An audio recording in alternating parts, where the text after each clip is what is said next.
5 दिन बाद दिवाली है।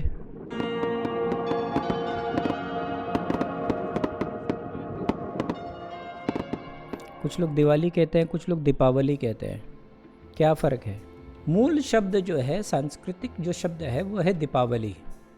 दीप हम सब जानते हैं, जब दिए को प्रज्वलित करते हैं तो उसको दीप कहते हैं। और जब उन्हीं दीपों को अगर क्रमबद्ध पंक्ति में सजाते हैं तो उसको वाली कहते हैं। तो इस तरीके से दीपावली है, दिए को पंक्तिबद्ध सजाना, तो यह है दीपावली।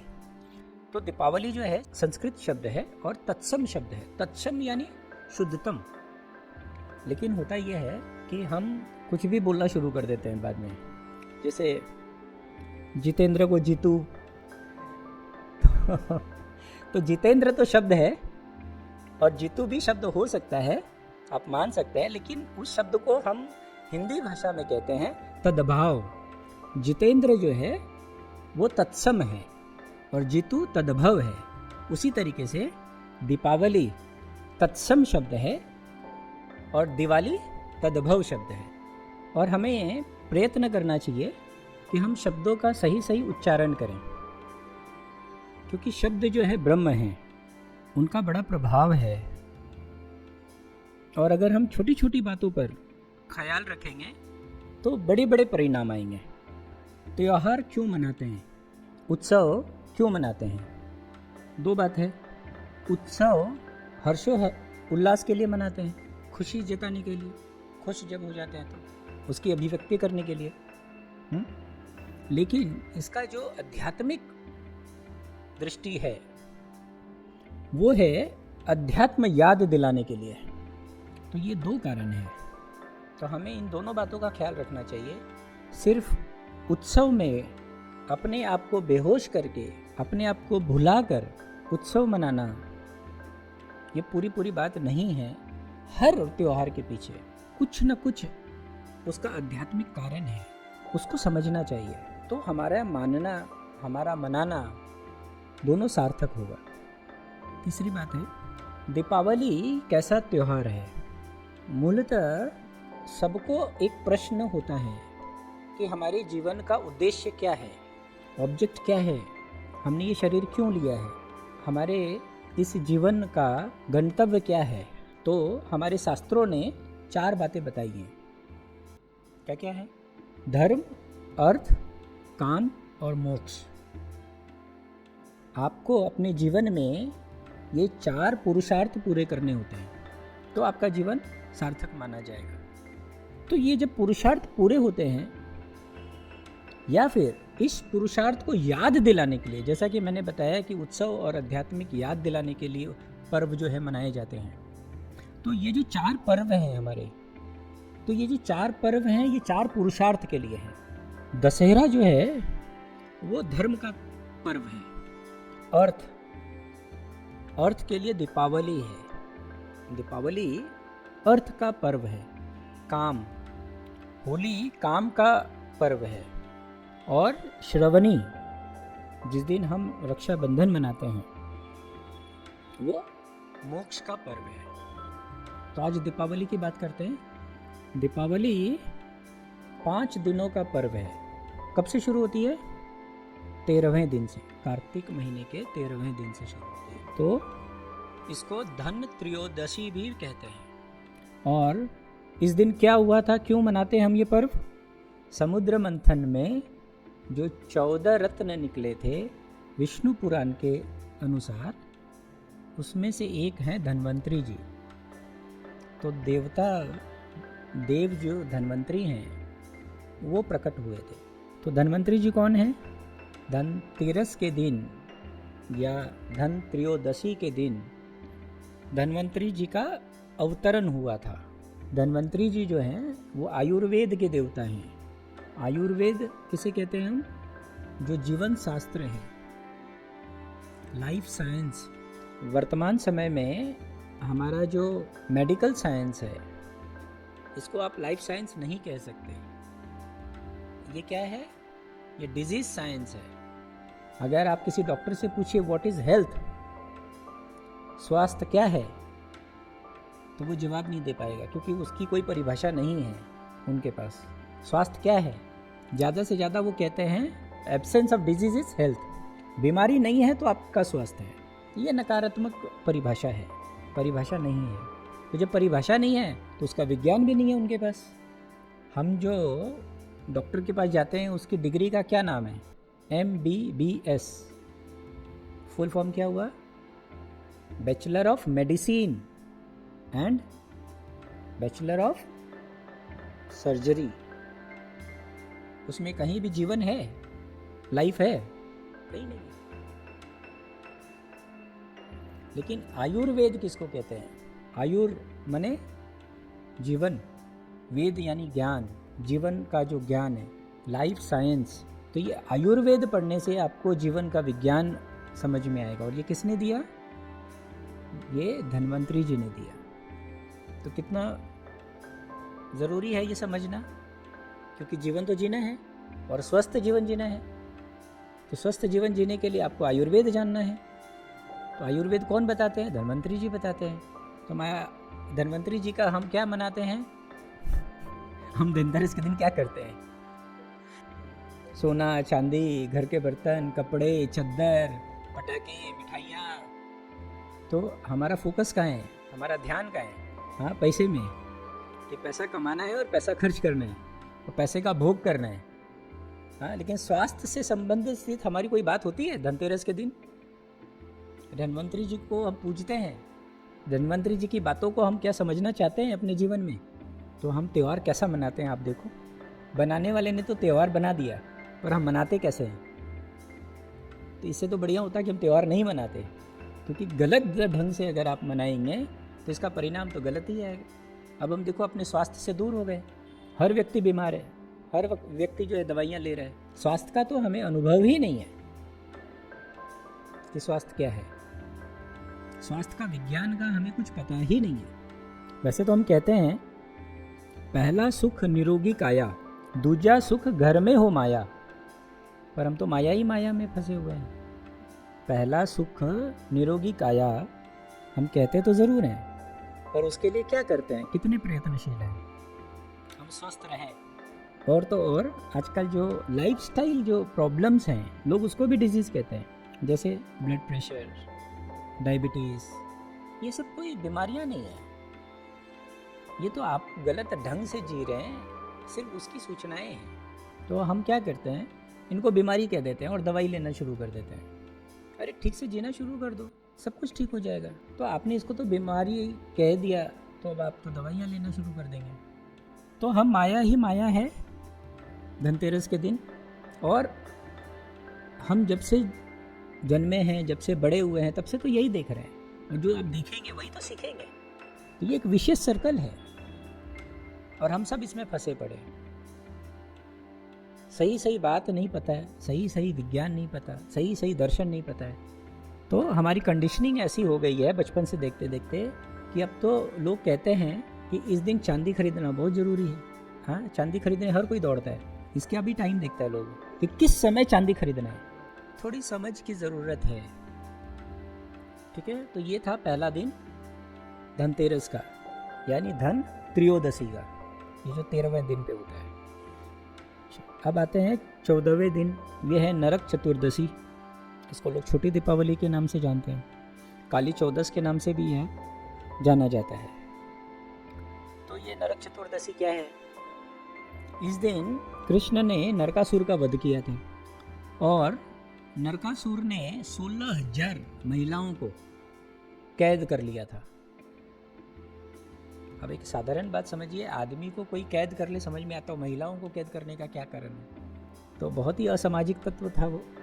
कृष्ण ने नरकासुर का वध किया और 16,000 महिलाओं को उसके कारागृह से बाहर निकाला। तो अब ये जो 16,000 महिलाएं हैं वो कहाँ जाएंगी? भाई, नरकासुर कोई बहुत अच्छा आदमी तो था नहीं और बहुत अच्छे कारण से तो लेके नहीं गया था, ठीक है। ज़रूर बलात्कार जैसी अपराध किए होंगे उसने। अब ऐसी महिलाओं को कौन अपनाएगा? चाहे वो किसी की बहन हो, किसी की बेटी हो, किसी की माँ हो, कोई अपनाएगा? कोई अपने घर में रखेगा? तो समाज व्यवस्था तो वैसी ही थी जैसी आज है, और आज से भी शायद ज़्यादा खराब थी। महिलाओं के संदर्भ में तो कम से कम ज़्यादा ही खराब थी। तो कोई अपनाता नहीं उनको, तो वो रोने लग गई, हम कहाँ जाएं। तो कृष्ण ने 16,000 महिलाओं को अपना लिया, बोला आज से आप लोग मेरे हैं। ऐसा नहीं है कि उन्होंने 16,000 शादियां की, लोग बोलता है ना उनकी 16,000 पत्नियां थी, है ना, लोग कहते हैं ना 16,000 रानियां थी उनकी, उन्होंने 16,000 महिलाओं को अपना लिया। तो ये तो बहुत बड़ी बात है, कोई छोटी बात तो है नहीं। तो इस दिन जो है नरक चतुर्दशी मनाते हैं, और हमारी जो सभ्यता, हमारी जो संस्कृति है, उस दिन और भी इस दिन बहुत सारी बातें हैं, जैसे उपटन लगाकर नहाते हैं, 14 दिया जलाते हैं। तो ये सारी बातें आप लोगों को पता ही है, ये सारा काम करते हैं। लेकिन इन सब बातों से क्या होगा, आप खुद समझ लीजिए कि आपके जीवन में कितना अच्छा होगा अगर इन सब बातों को मानते हैं। तो करना चाहिए, अच्छी बात है, लेकिन समझ कर समझिए क्या है। अब देखिए, ये जब आप दिन समझ कर मनाएंगे तो आपको समझ में आएगा। कृष्ण जब 16,000 महिलाओं को अपनाते हैं तो कितनी बड़ी जिम्मेवारी लेते हैं। क्या हम एक दो की जिम्मेवारी लेने के लिए तैयार हैं? क्या हमने समाज के ऐसे किसी व्यक्ति की मदद की है? तो हमें प्रेरणा मिलनी चाहिए ना, हमें कृष्ण से कुछ सीखना चाहिए ना, कि हम भी समाज के लिए कुछ करें। पर हम क्या करते हैं, कृष्ण को हम अपना गुरु नहीं मानते हैं, कृष्ण को हम क्या कहते हैं, अपना भगवान मानते हैं। भगवान मानकर क्या करते हैं, टांड पे चढ़ा देते हैं उनको, और दूर से दिया दिखाते हैं कि तुम भगवान हो, हम साधारण लोग हैं, हमसे कुछ नहीं होगा। और जब हम किसी को भगवान कहते हैं तो हम बड़े धार्मिक प्रतीत होते हैं कि हमने तो उनको भगवान कह दिया। पर तुमने कितनी बेईमानी की ये कहकर, ये जरा समझने की बात है। इसीलिए मैं बार बार कहता हूँ, हमें भगवान की ज़रूरत नहीं है, हमें उन्हीं भगवान को वापस से साधारण व्यक्ति के रूप में देखना चाहिए, एज ए गुरु। वो हमारे लिए गुरु हैं जो हमें कुछ मार्गदर्शन दे सकते हैं। अगर हम उन्हें भगवान समझेंगे तो अपने से दूर कर लेंगे और हम उनसे कुछ नहीं सीखेंगे, सिर्फ धूप बत्ती दिखाएंगे और अपना कुकर्म करते रहेंगे। तीसरा दिन दीपावली, जो मुख्य दिवाली है, जो मुख्य दीपावली है, ये देखिए जितने भी पुराण हैं, पुराण को मैं क्या कहता हूँ, प्रतीक शास्त्र। किस ढंग का शास्त्र है ये, प्रतीक का। तो दीपावली किस बात का प्रतीक है, किस बात का सूचक है? क्या करते हैं दीपावली के दिन? दीपावली के दिन क्या होता है? दीपावली के दिन इस वर्ष का, पूरे वर्ष का सबसे अंधकार दिवस होता है, जो कार्तिक कृष्ण पक्ष का अमावस्या होता है। दीपावली के दिन, उस दिन सबसे गहन अंधकार होता है इस पृथ्वी पर। तो हम क्या करते हैं, हम दिया जलाते हैं। हमें जीवन जीना है, जीवन में जीवेशना लानी है, इस बात का प्रतीक है दीपावली। दीपावली किस बात का प्रतीक है? जीवेशना का प्रतीक है, कि हम अंधकार के विरुद्ध खड़े होंगे और हम दिया जलाएंगे। तो दीपावली के दिन ऐसा माना जाता है कि अमावस्या के दिन माँ लक्ष्मी का अवतरण हुआ था, तो लक्ष्मी पूजा होती है। गणेश लक्ष्मी की पूजा आपने देखी होगी, घर घर में होती है। तो पूजा तो ठीक है, पूजा तो करनी चाहिए, पूजा अच्छी बात है, लेकिन समझ कर और प्रतीक के रूप में, तो आपके जीवन में रूपांतरण आएगा। चौथे दिन क्या होता है? चौथे दिन गोवर्धन पूजा होता है। गोवर्धन पूजा कब से शुरू हुआ? कृष्ण ने शुरू करवाया। लोग जो हैं इंद्रदेव की पूजा करते थे, और इंद्रदेव मतलब आप समझ रहे हैं, वर्षा के देवता हैं, देवताओं के देवता हैं, राजा हैं। तो उस दिन लोग क्या करते थे, घर का जो बहुमूल्य सामान है, ठीक है, उसको खर्च करते थे और उत्सव मनाते थे और वो राजा को अर्पण करते थे। तो कृष्ण ने कहा कि ये तो ठीक नहीं है, एक तो हम लोग ऐसे ही गरीब हैं, जन साधारण लोग तो गरीब ही हैं, आज भी गरीब हैं, पहले भी गरीब थे। तो उन्होंने कहा ये ठीक नहीं है, इतने रिचुअल्स करने की ज़रूरत नहीं है, इतने कर्म कांड करने की ज़रूरत नहीं है।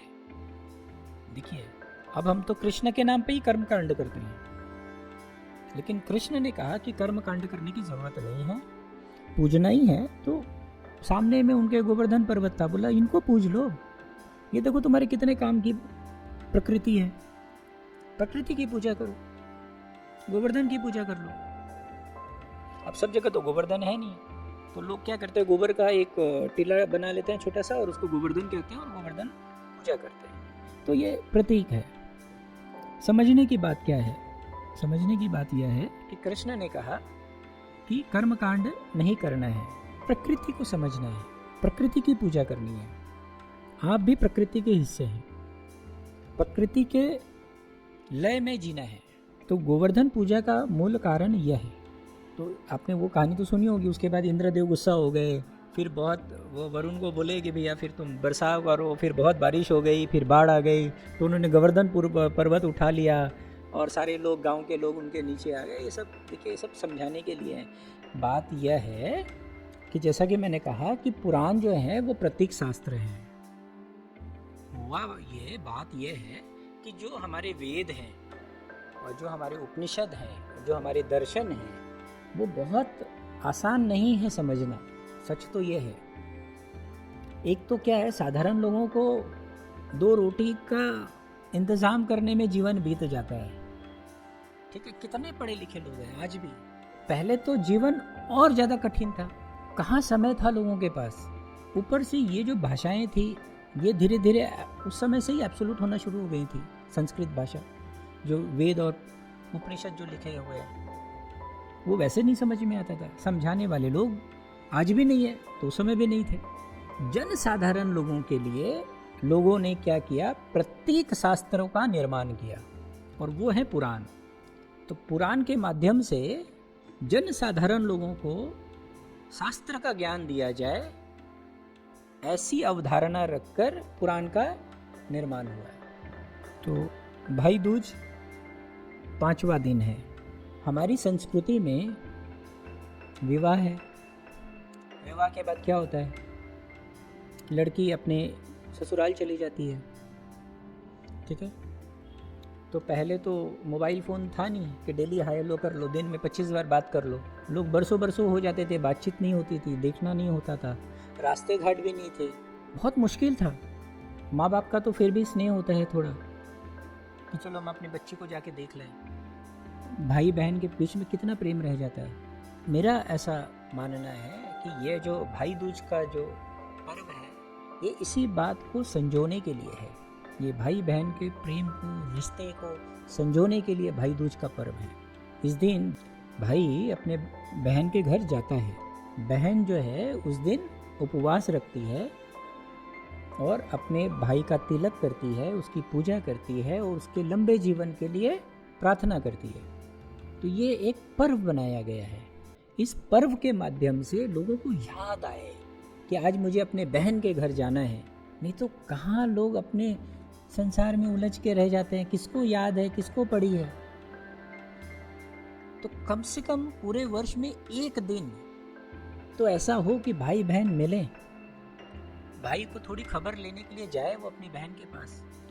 तो पुराणों में तो खैर ऐसी कथा है कि भगवान जो यम थे, ठीक है, वो अपनी बहन यमुना जी से मिलने गए थे इस दिन।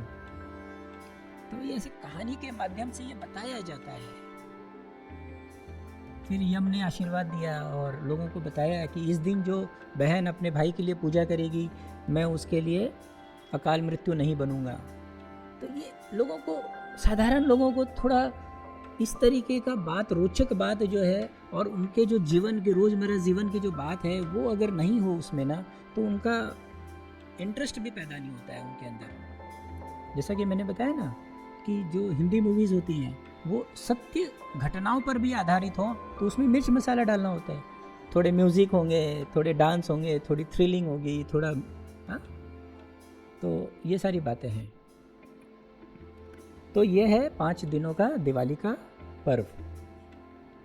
दीपावली जो है, अलग अलग लोग, अलग अलग संप्रदाय, अलग अलग धर्म के लोग अलग अलग ढंग से मनाते हैं। यह भी है,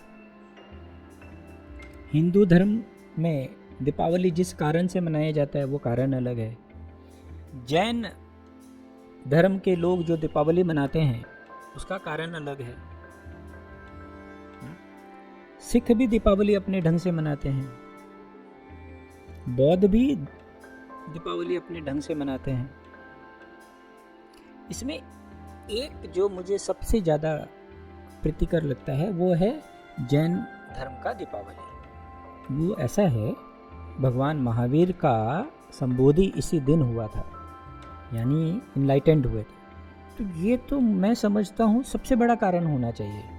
हमारा जीवन तो अंधकार ही अंधकार है, हमें तो कुछ भी नहीं पता है, हम अपने आप को जन्म भी नहीं दिए हैं, हमारे जीवन में क्या हो रहा है हमें नहीं पता है, हम क्या कर रहे हैं हमें नहीं पता है, हमारा क्या होगा ये हमें नहीं पता है, हमें कुछ भी तो नहीं पता है।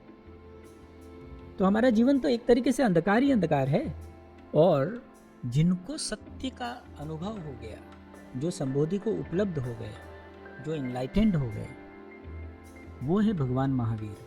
पूरे शास्त्र में सिर्फ भगवान महावीर ही ऐसे व्यक्ति हैं जिनको अमावस्या के दिन संबोधि को उपलब्ध हुए।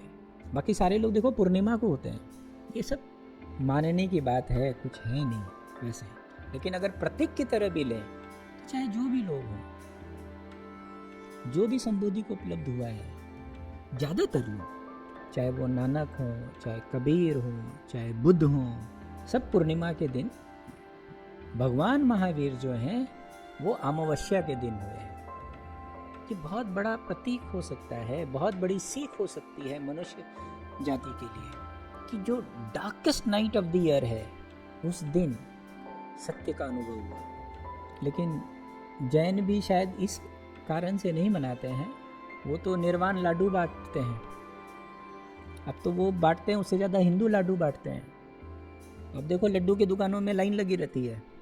निर्वाण लाडू तो जैनों ने बनाया, लेकिन लड्डू असल में खाते हैं हिंदू अभी खूब जम के। उस दिन हर कोई लड्डू खरीदता है, हर कोई खाता है।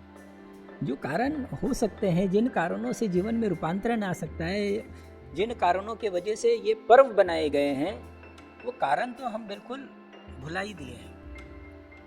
सिर्फ रीति रिवाज, सभ्यता, संस्कृति और भुलावे की बातें हैं।